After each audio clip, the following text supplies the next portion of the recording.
So right now we've got just a couple of properties on our product.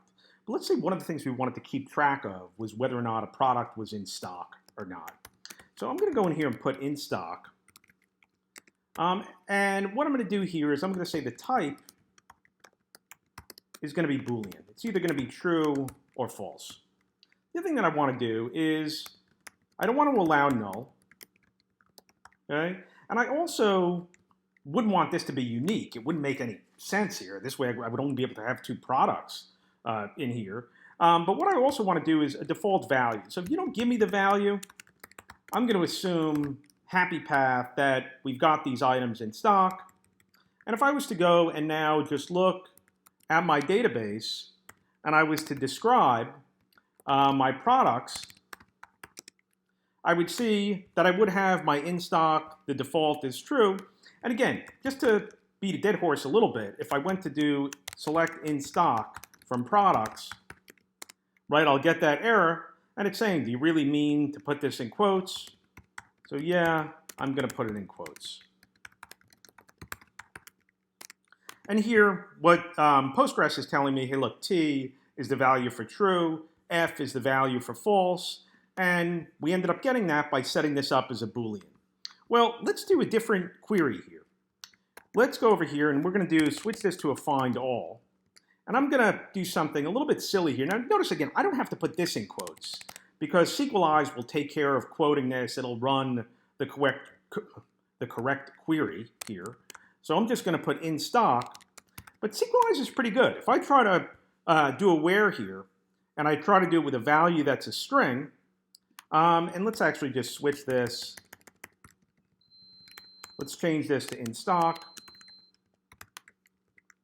And I'll go over here, and I'm just going to console.log in stock.length.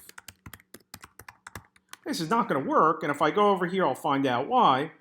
And SQLize is going to tell me, hey, look, you got a bit of a problem here. You gave me the wrong input.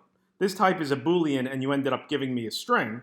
And so what I want to do here, and it's actually showing you where the error comes from. This is not going to be valid. And by the way, notice how SQLize puts the quotes around us for us here. So the only time you have to worry about this is when you're in the pSQL console. You don't have to worry about quoting this within your code. That's kind of an important thing to note here.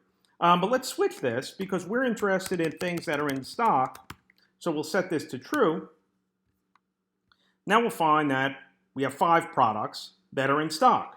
Well, let's actually switch this. And let's say that this quug in stock is false. Now again, we don't have to quote this. SQLize will end up doing this for us. But now we'll get a value of 4. Okay? So nothing really new here. This is basically just adding a different type of value. But let's say that we're running this query a lot.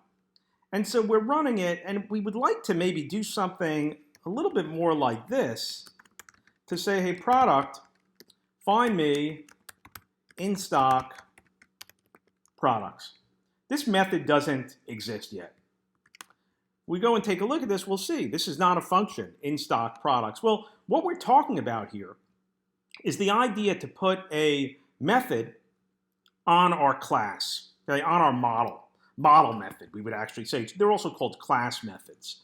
And what we could do here is that when we define our product, right after we define it, we could say there's going to be a method called inStockProducts. And I'm going to set this with the function keyword. And the reason why I'm going to end up doing that, I could get away without it, but there's going to be some binding that ends up getting done here. So if I just went over here and I said return this find all, now my code is going to work. Okay? If I look at this, in stock products, I've got a wait in front of it. My code will sort of work, but we know that one of the products is not in stock. Okay? And I just want to point out one other thing here. There's no reason here to put async or await here. We don't have to do that because this, in fact, is a promise that we're returning from here. We could do async await if we wanted to and put an await in front of the find all, but this reads, I think, a little bit better here. We're just returning this promise. It's a promise already. We don't have to end up putting await in front of it. But what I'm going to do here is I'm going to put my where clause here. And my where clause is going to be in stock is true. And now, when I go to run this, I'll see that I'm actually getting the correct data, which is 4. Okay? So again, if you have a promise already and you're just returning this promise, there's no need to put async await over here. If for some reason you wanted to do something like this,